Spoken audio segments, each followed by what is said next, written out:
یا خاتم المعصومین وعلی آلک و اصحابک یا سیدی یا خاتم النبیین۔ بندہ مٹ جائے نہ آقا پہ وہ بندہ کیا ہے، بندہ مٹ جائے نہ آقا پہ وہ بندہ کیا ہے، بے خبر ہو جو غلاموں سے وہ آقا کیا ہے۔ فریاد امتی جو کرے، فریاد امتی جو کرے، حال زار میں ممکن نہیں کہ خیر بشر کو خبر نہ ہو۔ جان ہے عشق مصطفیٰ روز فزوں کرے خدا، جان ہے عشق مصطفیٰ روز فزوں کرے خدا، جس کو ہو درد کا مزہ وہ ناز دوا اٹھائے کیوں۔ خاک ہو کر عشق میں آرام سے سونا ملا، خاک ہو کر عشق میں آرام سے سونا ملا، جان کی اکسیر ہے الفت رسول اللہ کی، جان کی اکسیر ہے الفت رسول اللہ کی۔ مٹا دے اپنی ہستی کو اگر کچھ مرتبہ چاہیے، مٹا دے اپنی ہستی کو اگر کچھ مرتبہ چاہیے، دانا خاک میں مل کر گلے گلزار ہوتا ہے۔ خالق کائنات مالک کائنات جل جلالہ کے فضل و کرم اور اس کی توفیق سے نبی مکرم فخر دو عالم صلی اللہ تعالیٰ علیہ وسلم کی نظر عنایت سے آج میں اور آپ اللہ کے اس گھر میں اللہ کے ایک نیک بندے محترم زین صاحب حسنین صاحب، ان کے والد مرحوم ظہیر الحق صاحب کے ایصال ثواب کے لیے یہاں حاضر ہوئے ہیں۔ یقیناً اس گئے گزرے دور میں کسی کا احساس نصیب ہو جانا اور کسی کو اپنا سمجھنا اور یہ جذبہ پیدا ہو جانا، میں سمجھتا ہوں کہ یہ اللہ کے بہت بڑے فضل سے کم نہیں ہے کہ جس دور سے میں اور آپ گزر رہے ہیں، بعض دفعہ تو ختموں میں بھی رشتہ دار نظر نہیں آتے، انتقامات رہ گئے ہیں، بدلے رہ گئے ہیں، اور وہ بھی نفسانی، وہ بھی حیوانی، اللہ کے لیے نہیں، صرف ذاتی انتقامات، بدلے، لڑائی جھگڑے۔ تو یہ اللہ کا فضل نہیں ہے کہ جہاں ایسا طوفان بدتمیزی کھڑا ہو، جہاں نہ رسول کی پرواہ ہو نہ رسول اکرم کے خدا کی پرواہ ہو، صرف اپنا من اپنے سامنے رکھا، نہ باپ دیکھا نہ ماں دیکھی، نہ چچا نہ تایا نہ رشتہ، نہ چچے نے بھتیجا دیکھا، نہ اس نے کوئی رشتہ دیکھا، نہ اس نے ایمان دیکھا، بس نوٹ دیکھی اور سلامی کی، یہاں نوٹ وہاں سلامی، وہاں ہی سارا کچھ۔ نظریں بدل گئیں، حالات بدل گئے، ضمیر مردہ ہو گئے، بے حس ہو گئے۔ تو میں اللہ کا یہ بڑا فضل سمجھتا ہوں کہ ابھی بھی کچھ ہیں جن کے اندر حس زندہ ہے، ضمیر زندہ ہے، وہ سمجھتے ہیں کہ کوئی ہمارا ایمانی بھائی بھی ہے، وہ سمجھتے ہیں کہ ہمارا کوئی رشتہ بھی ہے، کہ رب نے ایمان کا رشتہ اور ایمان کے ساتھ خون کا رشتہ دونوں عطا فرمائے ہیں، اور دونوں کا لحاظ ہے، پہلے ایمانی رشتہ، پھر ایمانی رشتے کے ساتھ ساتھ یہ دوسرے رشتے۔ اب دیکھیں نا یہاں کتنے رشتہ دار ہوں گے، ظاہر ہے ان کے والد ہیں تو کسی کے بھائی تو ہیں نا، وہ ادھر موجود ہیں، اور کسی کا چچا، کسی کا تایا، یہ داد کے نان کے رشتے ہیں۔ ایمانی رشتہ بھی سامنے ہے اور یہ بھی رشتہ سامنے ہے، تو دونوں رشتے کا لحاظ شریعت نے رکھا ہے، اور اس میں سارا نور ہے، وگرنہ فطور ہے۔ ایسے ہی ہے، جنہوں نے ان کو بلایا تباہ ہو گئی، گھر گھر برباد ہو گئی۔ بعض بچوں کو یہ نہیں پتا کہ ہمارا چچا بھی ہے، بدقسمتی سے بعض کو یہ نہیں پتا ابا جی کے کتنے بھائی ہیں، ابا جی کی کتنی بہنیں ہیں، کیونکہ کینیڈا پہنچ کے کوئی یورپ پہنچ گیا، بس انہیں نوٹ ہی نظر آیا، رشتے کے کتنی دیر بعد میں تو قبر کا بھی نہیں پتا ہوتا۔ ایسے ہی ہے، قبر کا بھی نہیں پتا۔ بعض بچے ایسے ہیں انہیں پوچھو آپ کے والد صاحب، انہیں والد صاحب کی قبر کا نہیں پتا ہوگا، ماں کی قبر کا نہیں پتا ہوگا، دادا پر دادا پھر اگلی بات ہے، نانا پر نانا اگلی بات ہے، بات تو بھائیوں کی قبریں پوچھو کہاں ہیں۔ کیا ہو گیا؟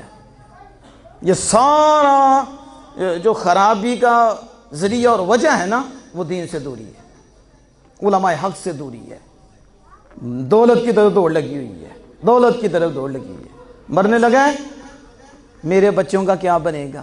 کس حوالے سے؟ کوٹھی نہیں بنی، بنگلہ نہیں بنا، ٹکر جو ہے نا اس کا مسئلہ ہے۔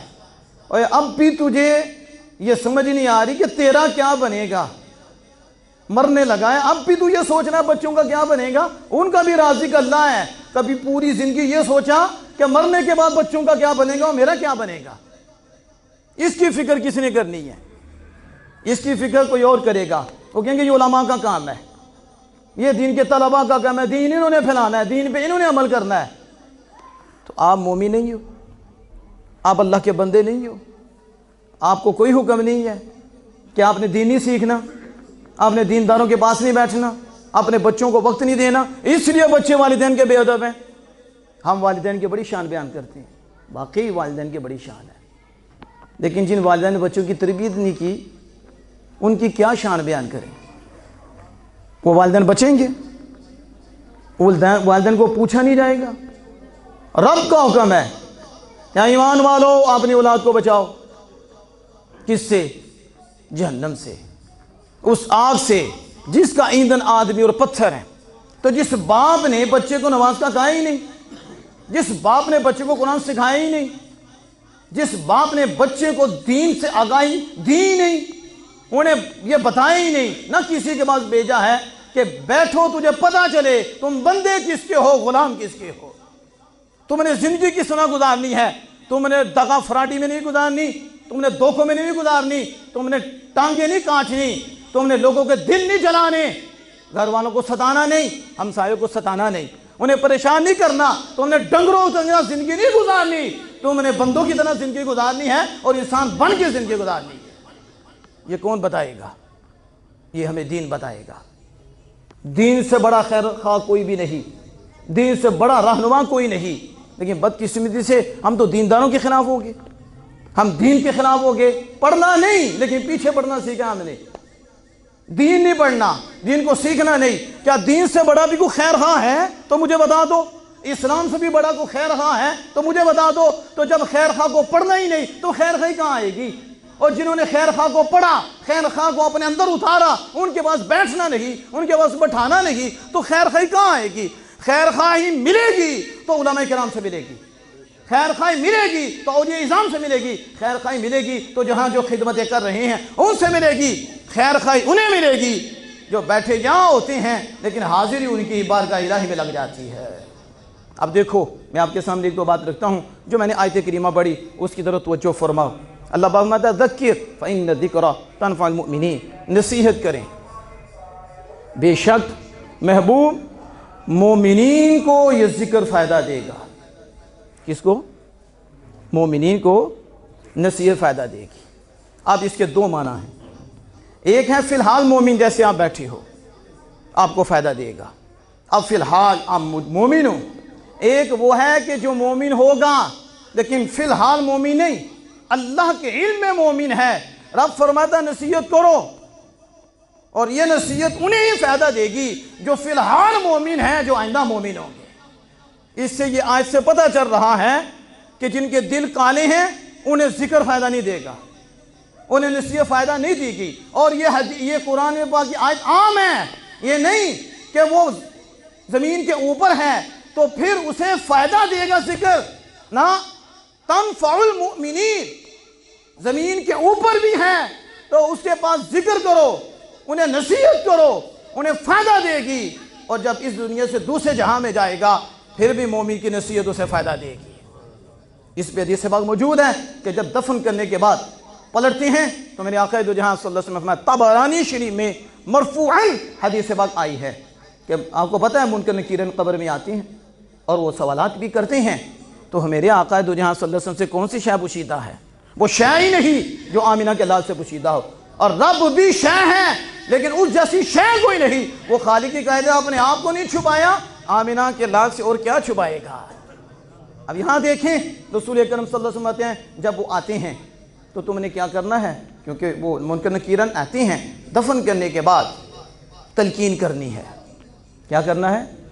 تلقین کرنی ہے۔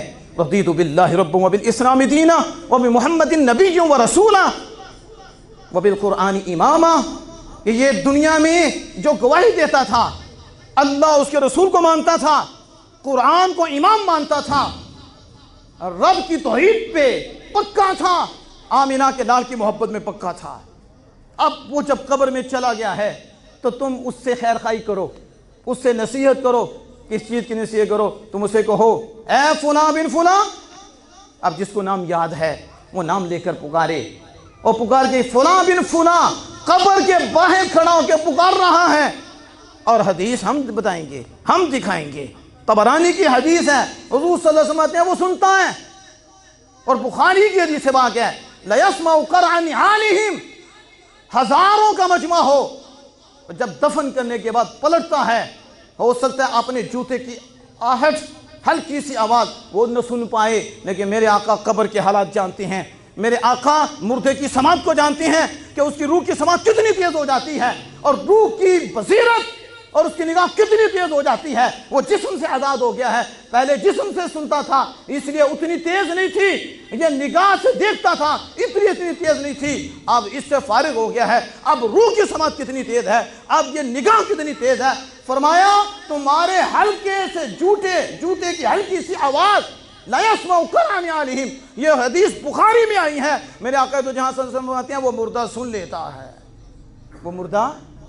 ذرا توجہ فرماؤ، میں اور آپ جس دو سے گزرے ہیں یہاں تو ایمانوں پہ حملے ہو رہی ہیں، یا تو کہتے ہیں جو مر گیا ختم ہو گیا، اب قصہ کہانی ختم، وہ نہ سنتا ہے بس ختم۔ ہم نے کہا یہ تو کافروں کے بارے میں بھی نہیں ہے، تم مومنین کے بارے میں یہ بات کرتے ہو۔ بڑو بدر کا موقع تھا جب رسول اللہ صلی اللہ علیہ وسلم فلاں بن فلاں، سیدنا فاروق اعظم کہتے ہیں کہ یا رسول اللہ سنتے ہیں؟ فرمایا تم سے زیادہ سنتے ہیں۔ تم سے زیادہ کون تھے؟ وہ عتبہ تھا، شیبہ تھا، حضور صلی اللہ علیہ وسلم کے جانی دشمن تھے۔ جب وہاں قتل ہوئے تو حضور نے قتل ہونے سے پہلے کہا تھا ہذا مرثا فلاں، ہذا مرثا فلاں، ہذا مرثا فلاں، یا عتبہ مرے گا یا شیبہ مرے گا۔ صحابہ کہتے ہیں نشان لگا دیا۔ جب وہ قتل ہوئے ہم نے جا کے دیکھا جہاں جہاں آمنہ کے لال نے نشان لگایا تھا وہاں وہیں کافر مرا ہوا تھا۔ اللہ اکبر، یا رسول اللہ، یہ نٹ سے ایمان نہ لو، ایمان علماء کرام کے پاس سے بیٹھ کے ملے گا تمہیں۔ ادھر تو کوئی بھی طریقہ کاری نہیں، جس کا دل چاہتا ہے کلپ دے دیتا ہے، جس کا دل چاہتا ہے آگے بیان کرنا شروع کر دیتا ہے، جس کا دل چاہتا ہے وہ مبلغ بن جاتا ہے۔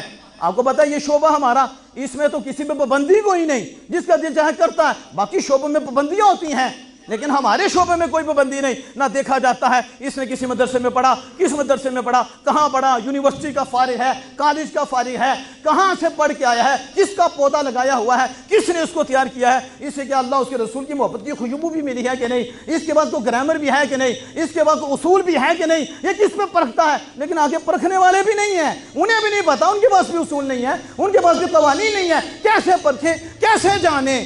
اس لیے سب سے بہترین بچنے کا ذریعہ ہے کہ نیٹ سے نہ لو بلکہ علماء کے قدموں میں بیٹھ کر ایمان اور تقوی کی دولت لو۔ آپ کو پھر اگر نیٹ میں لینا ہے تو انہی کو لو جو بولیں تو بیٹھے یہاں ہو، دل اللہ کے گھر میں ہو، دل آمنہ کے لال کی طرف ہو جائے۔ جو میں بات کر رہا تھا دفن کرنے کے بعد، اب یہ بخاری ہے کہ نہیں، بلکہ میرے آقا دو جہاں صلی اللہ علیہ وسلم فرماتے ہیں صحابہ انی اسمع ما لا تسمعون انی ارا ما لا ترون، صحابہ میں وہ سنتا ہوں جو تم نہیں سنتے، اور میں وہ دیکھتا ہوں جو تم نہیں دیکھتے۔ کیا مطلب؟ عالم محسوسات میں ہر شے کو میں دیکھتا ہوں، اور جو شے بولتی ہے اللہ کی عطا سے میں اسے سنتا ہوں۔ یہ تو حضور کی سماعت ہے، میں تو کفار کی سماعت کا بھی بتا رہا ہوں۔ مرنے کے بعد روح سنتی ہے، اور پھر کافر کی روح بھی سنتی ہے، لیکن مومن کی روح قوی ہوتی ہے کیونکہ ایمان سے قوی ہے، نور ایمان سے قوی ہے، اور پھر اس کی سماعت اتنی تیز ہو جاتی ہے۔ یہاں دیکھو دفن کرنے کے بعد پھر وہ ہلکی سی آہٹ بھی سن لیتا ہے۔ میرے آقا دو جہاں صلی اللہ علیہ وسلم کا علم میں مبارک تو دیکھو، اس دنیا میں بھی جانتے ہیں، جو دنیا میں چلا جائے اس کی کیفیت کو بھی جانتے ہیں۔ اب یہاں جو میں بات کر رہا تھا کہ نبی اکرم صلی اللہ علیہ وسلم نے فرمایا، اب فرشتہ آتا ہے، آنے سے پہلے حضور صلی اللہ علیہ وسلم نے کیا فرمایا؟ تم یہ کہو اے فلاں بن فلاں یاد کر۔ میرے آقا دو جہاں صلی اللہ علیہ وسلم آتے ہیں کہ پھر وہ بیدار ہوگا، کیونکہ گھبراہٹ ہے قبر میں، وحشت ہے قبر میں، اور یہ بڑی گھبراہٹ والا مقام ہے۔ سیدنا عثمان غنی روتے تھے، جنتی صحابی، ایک مرتبہ نہیں ایک سے زائد مرتبہ حضور سے جنت لینے والے، عشرہ مبشرہ میں آپ ہیں اور پھر مال دے کر جانے جہاں سے جنت بھی خریدی ہے۔ سیدنا عثمان غنی النورین روتے ہیں، جنت کا بھی ذکر ہوتا ہے، دوزخ کا بھی ذکر ہوتا ہے، لیکن وہ کیفیت نہیں جب قبر کے ذکر پہ کیفیت ہوتی، اور روتے تو پوچھا جنت کا بھی ذکر، دوزخ کا بھی ذکر، لیکن قبر بھی آپ اتنا روتے ہیں۔ تو آپ نے فرمایا، میرے آقا دو جہاں صلی اللہ علیہ وسلم نے فرمایا قبر کا منظر سب سے گھبراہٹ والا منظر ہے، افزع سب سے گھبراہٹ والا منظر قبر کا منظر ہے۔ جو یہاں سے پاس ہو گیا، جو یہاں سے کلیئر ہو گیا، اگلی منزلیں آسان ہو جائیں گی۔ یہ سب سے گھبراہٹ والا منظر ہے۔ بندے کے ہوش و واس قائم نہیں ہوتے، جب ملک بیچ میں سے منکر نکیرین آتے ہیں، لمبے لمبے بالوں والے، نیلی نیلی آنکھوں والے، لمبے لمبے ناخن والے، جب وہ نکلتے ہیں نیچے سے آتے ہیں، اندر آتے ہیں، کیا کیفیت ہوتی ہے، کیا حالت ہوتی ہے، کیا گھبراہٹ ہے۔ لیکن میرے آقا تو جہاں صلی اللہ علیہ وسلم باہر کھڑا پکارے، کیا کرے؟ یہ کہتے ہیں کسی کو پکارنے شرک ہے۔ اس حدیث میں تو حضور نے یہ بھائی یا فلاں، یہاں کوئی نبی ولی کی تو نہیں بات ہو رہی، کتب غوث کی تو بات نہیں ہو رہی، ادنا سے ادنا غلام بھی ہو، گناہگار سے گناہگار بھی ہو، لیکن پیار اللہ اس کے رسول سے ہو، اسے خطاب ہے، اے فلاں بن فلاں ہوتا ہے، پھر کہتا ہے اے فلاں بن فلاں، وہ بیٹھ جاتا ہے، وہ کہتا ہے اللہ تیرے رحم کرے، یرحمک اللہ، اے باہر کھڑے اللہ تیرے تے رحم کرے، میری رہنمائی فرما، میری ارشد کا تو میری رہنمائی فرما۔ میرے آقا دو جہاں صلی اللہ علیہ وسلم کہتے ہیں یہ اس سے کہہ رہا ہے اور اندر والا اسے پکارا ہے، اگرچہ اس میں وہ قوت نہیں جس سے یہ سن سکے، لیکن ہم تو جانتے ہیں ہمارے کہنے پہ ایمان رکھنا، تم پکارو گے وہ سنے گا، سننے کے بعد پھر تجھے کہے گا، پھر تیرے لیے وہ دعا کرے گا، اور تو کہہ دے اس کے، اور یاد کر کہ دنیا میں جو تو کہتا تھا کہ اللہ کے سوا کوئی معبود نہیں ہے اور اللہ ہی وحدہ لا شریک ہے، اور آمینہ کے لال اللہ کے بندے اور اللہ کے رسول ہیں۔ میرے آقا دو جہاں صلی اللہ علیہ وسلم جب یہ کہے گا نا تو منکر نکیرین کہیں گے واپس چلیے، کیا کہیں گے؟ واپس چلیے، انطلق، واپس چلیے۔ کیوں؟ جو ہم نے پوچھنا تھا باہر کھڑے رسول اللہ کے غلام نے اسے بتا دیا ہے۔ یہ ہے ذکر فإن الذکرى تنفع المؤمنین، نصیحت کریں، بے شک نصیحت مومنین کو فائدہ دیتی ہے۔ ہمارے علماء بھی بیان کرتے ہیں، آپ نے ختم بھی پڑھا کہ بندے کو سب سے زیادہ قبر میں دعا کی ضرورت ہوتی ہے، اس سے آگے، لیکن مجھ سے سنو، دعا سے پہلے سب سے زیادہ جس چیز کی اس کو حاجت ہے نا، اس چیز کی حاجت ہے کہ اسے یاد کرائے، اوے تو کلمہ پڑھتا تھا، آمینہ کے لال کو مانتا تھا، اس کی دعائی دینا سب سے بڑی جو اس کو ضرورت ہوتی ہے قبر میں، اسے ایمان دلایا جائے، یاد دلایا جائے، کیونکہ حدیث پاک میں موجود ہے، یہ مستدرک میں بھی موجود ہے، شیطان قبر میں آتا ہے اور اشارہ کرتا ہے۔ آج تو مجھے بڑا دکھ ہوتا ہے ان لوگوں پہ جو کہتے ہیں حضور کو کچھ نہیں پتا، حضور کی طاقت کوئی نہیں، اور شیطان آ جاتا ہے وہاں، پھر اپنی طرف اشارہ کرتا ہے، تو باہر کھڑے ہونے والا کہہ رہا ہوتا ہے کہ نا یہ اللہ نے ذریعے بنائے، اللہ نے وسیلے بنائے ہیں، جب وہ سنتا ہے تو ہوشیار ہو جاتا، اسے مل جاتا ہے، اب جواب اس کے پاس آ جاتا ہے۔ اس کے ساتھ یہ حدیث بات میں آپ کو بتاؤں، ایمان تازہ ہوگا، نبی مکرم فخر دو عالم صلی اللہ تعالی علیہ وآلہ وسلم کی ذات پاک ہیں اور آپ شاخ لگا رہی ہیں، اور یہ بخاری میں آئی ہے، بخاری شریف کی حدیث ہے، اس میں یہ بھی آتا کہ چغلی کر رہا تھا، غیبت کر رہا تھا، یہ بھی الفاظ ہیں، اور پیشاب کی چھینٹوں سے نہیں بچتا تھا، اور قبر میں عذاب ہو رہا تھا، اور حضور صلی اللہ علیہ وسلم نے اس وقت کیا لگائی؟ شاخ۔ یہ بخاری میں ہے، ذرا سنیں، شاخ لگائی، اور ایک صحابی رسول ہیں بخاری میں موجود ہے، انہیں پتا کیا وصیت کی؟ آج لوگ قبر پہ شاخ لگاتے ہیں نا، انہوں نے کہا میرے کفن کے ساتھ رکھنا۔ کدھر رکھنا؟ ذرا بولے تو صحیح۔ یہ کہتے ہیں یہ وہم پرست ہیں، شاخ کیا کرے گی، پھول کیا کریں گے؟ ہم نے کہا بالکل صحیح بات کی ہے، کافروں کے لیے کچھ نہیں۔ حضور کا تو کفن، آپ کی جو قمیص تھی وہ تو عبداللہ بن ابی منافق کو بھی فائدہ نہیں دے سکی، کیوں؟ کیونکہ وہ کافر تھا۔ حضور کی قمیص بھی اسے فائدہ دے گی جس کے دل میں ایمان کا نور ہوگا، حضور کے تبرکات بھی اسے فائدہ دیں گے جس کے دل میں ایمان کا نور ہوگا۔ مرنے کے بعد اگر فائدہ ملتا ہے تو مومنین کو ملتا ہے، مومنین پہ فضل ہوتا ہے۔ تو اس لیے اب یہاں آپ توجہ فرمائیں، انہوں نے کہا کہ میری قبر میں شاخ رکھنا، یہاں تک نہیں، ایک صحابی رسول نے پتہ کیا کہا؟ انہوں نے کہا جب مجھے دفن کر لو گے مٹی ڈال دو گے نا، یہ بھی بخاری میں موجود ہے، مٹی ڈال دو گے تو جانا نہیں، کتنی دیر میری قبر پہ ٹھہرنا ہے۔ جیسے میں نے کل قبر پہ بھی یہ بات کی تھی زین صاحب کے والد صاحب کے، بڑی جلدیاں ہمیں، بس دوڑ لگی ہے، کھانا کھلانا ہے، کیا کرنا ہے؟ اور باپ کی قبر کے لیے چند منٹ بھی نہیں آب ہے۔ جو باپ بیٹے کے بغیر نہیں رہتا، بیٹیوں کے بغیر نہیں رہتا، جو ماں رات کو سوتی نہیں، انتظار میں رہتی ہے میرا بیٹا کب آئے گا، دعائیں کرتی ہے، اپنی تکلیف سہ لیتی ہے، نیند بلا دیتی ہے، باپ بھی پریشان رہتا ہے، کبھی فون کرے گا، کبھی ادھر آپ کی طرف تو نہیں آئے، آپ کی طرف تو نہیں آئے، اسے چین نہیں ہوتا۔ یہ کیسے اولاد ہے کہ بس دفن کر دیا بھاگنا شروع کر دیتی ہے؟ ان کے پاس چند منٹ بھی نہیں کہ بعد میں کھڑے ہو کے وہاں ذکر کریں، باپ کی قبر ٹھنڈی ہو، باپ خوش ہو۔ لیکن یہ ہمیں حدیث سے ملا اور یہ نورون سے ملا ہے جنہوں نے آمینہ کے لال سے ڈائریکٹ نور لیا ہے۔ یہ صحابی جا رہے ہیں اور کہتے کیا ہیں؟ مٹی جب ڈال دو جانا نہیں۔ کتنی دیر تک کھڑے رہنا ہے؟ کہا اتنی دیر تک کھڑے رہنا ہے جتنی دیر میں اونٹ ذبح کیا جاتا ہے اور ذبح کر کے اس کا گوشت تقسیم کیا جاتا ہے، جتنا وقت اس میں لگتا ہے اتنا وقت تم نے میری قبر پہ کھڑا رہنا ہے۔ اور ادھر سے اللہ کے فرشتے آئیں گے، مجھ سے سوال کرنے آئیں گے، میں قبر میں ہوں گا، تم باہر کھڑے ہوگے، میں تمہیں دیکھ رہا ہوں گا، ادھر سے وہ آ رہے ہوں گے، مجھے کوئی گھبراہٹ نہیں ہوگی، یار باہر کھڑے ہیں میں جواب دے دوں گا۔ آپ کو سمجھ آئیے کہ نہیں؟ یہ تو کرسا میں ماشاءاللہ علامہ صاحب کہہ رہی ہیں، وہ سمجھ رہی ہیں کہ غلاموں کا یہ عالم ہے، قبر میں کھڑے ہو کے باہر دیکھ لیتے ہیں تو غلاموں کے آقا کی شان کا عالم کیا ہوگا؟ اور یہ تو ہمیں حدیثیں بتا رہی ہیں۔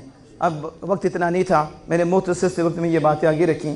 محترم زین صاحب کے والد صاحب سے ہمارا پرانا تعلق تھا اور وہ محبت بھی کرتے تھے۔ ان کے والد صاحب دادا جان جب ان کا انتقال ہوا اس وقت بھی ماشاءاللہ بیان میں نے کیا تھا، وہ مجھے یاد ہے۔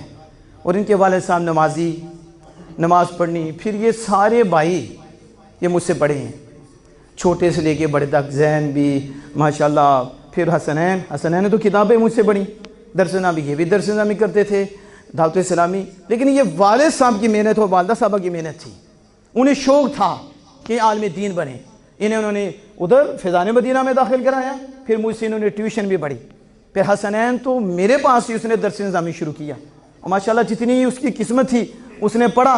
لیکن آگے پھر قسمت کی باتیں ہیں، ان کا باہر کا بن گیا، پھر ان کا بھی بن گیا، لیکن ذیشان وہ بھی ادھر پڑھا، پھر یہ چھوٹے، اب میں دیکھ رہا ہوں ماشاءاللہ کتنے بڑے ہو گئے ہیں، یہ بھی وہاں پڑھے۔ لیکن میں نے دیکھا ہے جو گواہی میں نے قبر پہ بھی دی تھی، حضور سے محبت تھی، کیونکہ ان کے دادا جان کو بھی محبت تھی، پھر آگے ان کو بھی، اور پھر ہمارے ادھر کتنے نمازی بھی آئے ہوئے ہیں، انہیں بھی پتہ ہے کہ اللہ کا فضل تھا، مجھ سے بھی ملنا، ملاقات ہونی، گھر میں بھی جانا اور پیار کرنا، اور پھر ان کی والدہ صاحبہ کو بھی۔ اصل اب ان کے چہرے پہ داڑھی شریف آپ دیکھ رہے ہیں تو وجہ کون ہے؟ والدین۔ وجہ کون ہے؟ یہ والدین، یہ نور نظر آ رہا ہے۔ آج علماء سے تعلق ہے تو وجہ کیا ہے؟ آپ اساتذہ کا ادب ہے تو وجہ کیا ہے؟ والدین۔ اور میں سمجھتا ہوں کہ یہ ختم دلائیں یا نہ دلائیں، ان کی 5 وقت کی نماز، ان کی یہ داڑھی، ہر گھڑی ہر لمحہ ان کی قبر میں نور بھیجے گی۔ ان کا عمل صالح ہے، ہر گھڑی ان کو ملے گا، اس کا ثواب ملے گا، اس کا اجر ملے گا۔ اس لیے میں نے پہلے بات کی والدین کے حوالے سے کہ والدین محتاط ہوں، اگر چاہتے ہیں کہ قبر ٹھنڈی رہے، ہمیں سکون رہے، ہم آگے بھی جا کے فلاح پا جائیں، کامیاب ہوں، ہمارے بچے بھی سکھی رہیں، تبھی دین کے ساتھ اپنے بچوں کو منسلک کرو۔ جہاں آپ سکول کے لیے اتنی محنت کرتے ہو کرو، لیکن پہلے دین کے لیے کرو۔ جہاں حضور کے غلام بنتے ہیں، اگر وہ غلام بنیں گے ڈاکٹر بنیں گے، ڈاکو نہیں بنیں گے، یہ یاد رکھنا۔ انجینئر بنیں گے نا تو ڈاکو نہیں بنیں گے، حکیم بنیں گے ڈاکو نہیں بنیں گے، ہمدرد بنیں گے، آپ کا دل جیتیں گے، پیسہ نہیں دیکھیں گے، خدا کا بندہ دیکھیں گے۔ ہم نے دین پڑھا ہے، ہمیں پتا ہے۔ ایک بات ہے وہ آپ اپنے ذہن میں رکھیے، والدین کے حوالے سے میں آپ کے سامنے رکھوں، آپ کا ایمان تازہ ہوگا۔ جو میں نے آیت کریمہ پڑھی تھی اس کا مفہوم رکھنے لگا ہوں، 27ویں پارے میں موجود ہے۔ والدین مومن ہوں یا والدہ یا والد مومن ہو، اولاد بھی ایمان کے ساتھ ان کے پیچھے چلے۔ اللہ پاک فرماتا ہے الحقنا بہم ذریتہم، ہم ان کی اولاد کو ان کے ساتھ جنت میں رکھیں گے۔ ان کی اولاد کو ذرا توجہ فرمانا، یہ جو بچے ہیں خاص کر کے یہ جن کے والدین ہیں وہ میری طرف توجہ کریں، جن کے نہیں اللہ ان کی بخشش فرمائے، لیکن جن کے ہیں وہ اس آیت کریمہ کی طرف توجہ کریں، میری طرف توجہ کریں۔ میں سمجھتا اگر یہ دل میں اتر گیا نا تو کبھی بھی والدین کی بے ادبی نہیں کریں گے۔ آج دکھ کے ساتھ کہنا پڑتا ہے، آج بچیاں اور بچے پتہ کیا کہتے ہیں؟ کہتے ہیں ابا جی ساڑھے سے کی کیتا جی، کہتے ہیں کہ نہیں؟ بتاؤ کہتے ہیں؟ مطلب کیا کرنے کا مقصد کہ نوٹ کمائے جی، یہی ہمارے سے کی کیتا، کوئی کوٹھی بنائی جی ساڑھے سے، کوئی بنگلہ بنایا ہے؟ وہ کون سے بچے ہوں گے جو کہیں گے ابا جی نمازی بنایا جی، ادب سکھایا جی، اخلاق سکھایا جی کہ بولنا کیسی ہے، محبت کیسی ہے، کہ پیسہ سکھایا ہے، کیا سکھایا ہے؟ لیکن وہ بچے کہتے ہیں ابا جی ساڑھے سے کیتا کیجئے، اماں جی نے بھی کچھ نہیں کیتا، ادھر دیکھو کوٹھیاں بھی، بنگلے بھی، کاراں بھی کی، تو اسی کی کیتا ہے، اسے یہ نہیں پتا کہ ساری زندگی حلال کمائے، لیکن وہ کہتا ہے کیا کیا ہے؟ میں ان سے کہتا ہوں یہ تمہارا وجود ڈائریکٹ آ گیا تھا، آپ یہاں بیٹھے ہو ڈائریکٹ آ گئے ہو، آپ کی آنکھ چل رہی ہے تو پیچھے بابا ہی ہے، پیچھے ماں ہی ہے، آپ کے اوپر جتنی بھی نعمتیں ہیں پیچھے ماں ہی ہے، اگر ماں اور باپ نہ ہوتے تو تم کہاں ہوتے؟ تمہیں وجود رب نے ڈائریکٹ نہیں دیا، تمہیں والدین کے ذریعے دیا۔ یہ ایک احسان ہے والدین کا، بچے کو 100 سال بھی عمر مل جائے نا پھر بھی اس وجود کا حق ادا نہیں کر سکتا، اسی وجود پہ ساری نعمتیں ہیں، اور یہ وجود ملا ہے والدین کے صدقے سے۔ کبھی بھی نہ بولو والدین کے اوپر، اگرچہ وہ بدتمیزی بھی کریں، والدین بد اخلاقی بھی کریں، اولاد کو اجازت نہیں ہے کہ والدین سے بد اخلاقی سے پیش آئے، پھر بھی جی کر کے بولے۔ اللہ نے کرم بڑا فرمایا ہے، یہ اسلام بتاتا ہے والدین اللہ کی بارگاہ میں جواب دیں گے، لیکن اولاد کو اجازت نہیں ہے پھر بھی بدتمیزی کرے، حق پہ بھی ہو اولاد، حق پہ بھی ہو، والد تھپڑ بھی مار دے، والدہ جوتیاں مار دے، یہ آگے سے کہ اماں جی 4 اور مار لو، کیا کر لو؟ ایسے بچے کی نسل تر جاتی ہے، آگے نور ہوتا ہے۔ تو میں حدیث پاک اس آیت کے ساتھ ملا کے آپ کو بتانے لگا ہوں، حضرت عبداللہ بن عباس رضی اللہ تعالیٰ عنہ اس کے راوی ہیں، اور یہ حدیث مرفوع ہے، اور دیگر کتب حدیث میں مختلف الفاظ حدیث موجود ہے کہ الحقنا بہم ذریتہم، اللہ پاک نے فرمایا کہ جنت میں جو مومن والدین ہیں یا مومن والد ہے یا مومنہ والدہ ہے، اولاد کو ان کے ساتھ رکھا جائے گا، بالغ ہوگی تو ایمان کے ساتھ، نابالغ نہ سمجھدار ہوئی تو ماں باپ جو مومن ہیں ان کے تابع کرنے کے ساتھ اولاد کو بھی وہاں رکھا جائے گا۔ اب ذرا میری طرف توجہ فرما، جو بچہ پیدا ہو کے فوت ہو گیا تو وہ مومن ہے؟ وہ کیسے مومن ہے؟ اس نے کتنے عمل کیے؟ وہ ایمان لایا کہ وہ مومن ہے، پھر آگے وہ متقی ہے، موقع ہی نہیں ملا، ابھی تو بالغ ہوگا، سمجھدار ہوگا تو پھر اس کی طرف شریعت متوجہ ہوگی، پھر اس کا سلسلہ شروع ہوگا، لیکن ایمان تو اس طرح معتبر نہیں ہوتا۔ لیکن اب بچے کے متعلق کیا ہے؟ سنو، ایمان کی دولت، وہ خوش قسمت ہے جن کے والدین مومن ہیں، دونوں ہی مومن ہیں یا پھر ایک مومن ہے۔ شریعت مطہرہ کو پڑھ کے دیکھو، اس بچے کو نہیں دیکھا جائے گا، بچے کے والدین کو دیکھا جائے گا۔ اگر دونوں مومن تو ان کے تابع کر کے بچے کو بھی مومن مانا جائے گا۔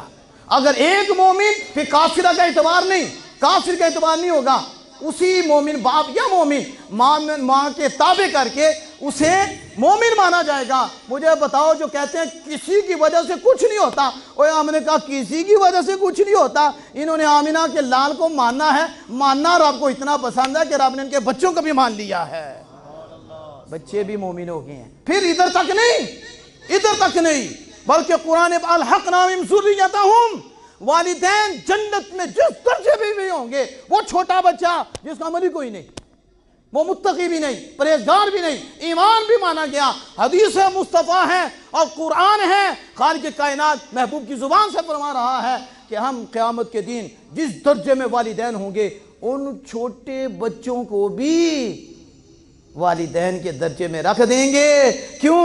والدین بغیر اولاد کے نہیں رہتے، ہم جنت میں بھی والدین کی ٹھنڈک کا ساتھ ہی رکھیں گے۔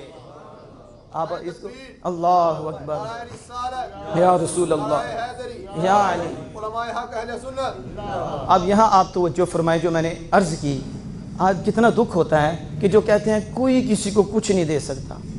سناؤ، یہ چھوٹا بچہ ہے، یہ جنت میں کیسے چلا گیا؟ ماں مومنہ تھی نا، ایمان اتنی بڑی دولت ہے کہ بچے کو فیض مل رہا ہے اور بچہ پھر جنت میں۔ تو ایمان سے بتاؤ، جب میرا اور آپ کا بچہ چھوٹا، ہمارا بچہ چھوٹا ادھر چلا جائے، وہ جنت میں جائے اور پھر وہ والدین کے ساتھ وہاں ہی رہے، تو آمینہ کے لال کی اولاد کا عالم کیا ہوگا؟ تو پھر جس درجے میں والدین ہوں گے اولاد اگر کم درجے میں ہوئی، حدیث پاک میں موجود ہے اللہ جل وعلا ماں باپ کے درجے کو کم شان نصیب ہو تو پھر آمنہ کے لال کا مقام کیا ہے؟ تو جہاں حضور ہوں گے وہاں حضور کے والدین بھی ہوں گے، جہاں حضور ہوں گے حضور کی اولاد بھی ہوگی، سیدہ طیبہ آمنہ رضی اللہ تعالیٰ عنہ بھی وہاں ہوگی، حضرت سیدنا عبداللہ رضی اللہ تعالیٰ عنہ بھی وہاں ہوں گے، حضرت عبداللہ بھی وہاں ہوں گے، حضرت طیب بھی وہاں ہوں گے، حضرت طاہر بھی وہاں ہوں گے، حضرت قاسم بھی وہاں ہوں گے، مولا مشرق حجاج شیر خدا بھی وہاں ہوں گے، سیدنا صدیق اکبر بھی وہاں ہوں گے۔ تو یہ میں نے چند منٹوں میں آپ کے سامنے ایک حقیقت کو رکھا ہے جس کی وجہ سے لوگوں کو پریشان کیا جا رہا ہے۔ واللہ ایمان بہت بڑی دولت ہے اور مومن والدین بہت بڑی دولت ہے، اگرچہ کافر بھی ہوں پھر بھی ان کا ادب ہے، ان کے ساتھ حسن سلوک ہے، لیکن جن کے والدین مومن ہیں تو پھر ایسے دسترخوان لگائے جاتے ہیں، ایسی باتیں سنائی جاتی ہیں، علماء کی زیارتیں ہوتی ہیں، پھر یقیناً رحمت کی بارشیں ہوتی ہیں، پھر یہاں نہیں ہوتی جن کے لیے کیا جاتا ہے وہاں بھی بارشیں ہوتی ہیں۔ اللہ اس بات کو سدا بہاری عطا فرمائے، ان کے والد محترم کی کامل بخشش و مغفرت فرمائے، ہم سب کو اپنی آخرت کی فکر کی توفیق عطا فرمائے۔ وآخر دعوانا ان الحمد للہ رب العالمین۔